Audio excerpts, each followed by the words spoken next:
My 2026 economic outlook. तो मैंने कुछ पॉइंट्स निकाले कि अगले साल में, इस साल में मार्केट कैसा रह सकता है, पूरे वर्ल्ड की इकोनॉमी कैसे रन हो सकती है। तो पहला पॉइंट मैंने दिया है ग्लोबल ग्रोथ। तो इस साल मुझे ऐसा लगता है कि ग्लोबल ग्रोथ जो है वो मॉडरेट पेस पे रहेगी, ना ही कुछ ज्यादा बढ़ेगी और ना ही कुछ ज्यादा गिरेगी। तो पहला पॉइंट ग्लोबल ग्रोथ रहेगी मॉडरेट। दूसरा पॉइंट आता है कमोडिटीज। कमोडिटीज में सबसे मेन पार्ट आता है क्रूड ऑयल। तो crude oil is highly sensitive part. तो इस साल जैसे कि यूएस ने वेनेजुएला पे अटैक किया है, तो उसके वजह से शायद और भी कुछ ग्लोबल चीजें हो सकती है। तो उसके वजह से जो क्रूड ऑयल के प्राइस होते हैं वो ज्यादा सेंसिटिव या फिर वोलेटिलिटी उसमें बनी रह सकती है। अगेन आता है gold and silver.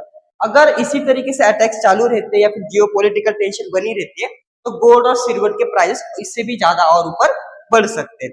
Again stock market, अगर जियोपॉलिटिकल टेंशन बनी ही रही तो मार्केट में, स्टॉक मार्केट में हाई वोलेटिलिटी बनी रहेगी। नेक्स्ट आता है बिटकॉइन। बिटकॉइन इस साल, बिटकॉइन को मिलेगी इस साल सबसे ज्यादा इज्जत, क्योंकि बिटकॉइन को इंस्टीट्यूशन एडॉप्शन हो रहा है। और ईरान जैसे कंट्री ने कहा है कि अगर आपको ड्रोन्स, मिसाइल्स या फिर वॉरशिप्स चाहिए तो आप लोग बिटकॉइन में पे करके वॉरशिप्स या फिर वो जो भी चीजें आप खरीदना चाहते हैं बिटकॉइन में, वो वाली चीजें खरीद सकते हैं। इसके वजह से बिटकॉइन जो कि एक साइड में पड़ा रहता था, अभी वो वैसे नहीं होगा। बिटकॉइन एक अलग उभर के ऊपर आ सकता है। नेक्स्ट आता है यूएस नेशनल डेट। ये सबसे इंपॉर्टेंट पॉइंट आता है कि यूएस पे टोटल 38 ट्रिलियन का डेट हो चुका है। तो इसके वजह से मार्केट में बहुत बड़ी हलचल चालू रहेगी।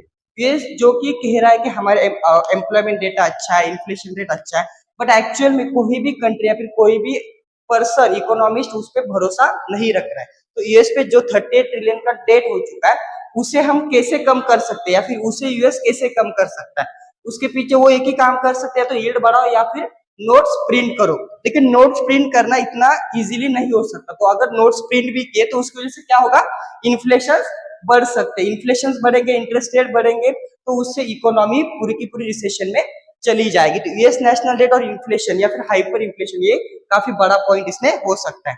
Again last and least point is geopolitical tension. Geopolitical tension इस साल स्टार्ट पूरी बनी रहेगी, क्योंकि शुरुआत में, साल की शुरुआत में ट्रंप ने वेनेजुएला पे जिस तरीके से अटैक किया, तो और भी देश जो कि वेनेजुएला के साथ में थे, चाइना या फिर और भी कंट्रीज, वो ऊपर आके यूएस पे प्रेशर डाल सकते हैं। यूएस आगे चाइना पे प्रेशर डाल सकता है, यूएस रशिया पे प्रेशर डाल सकता है।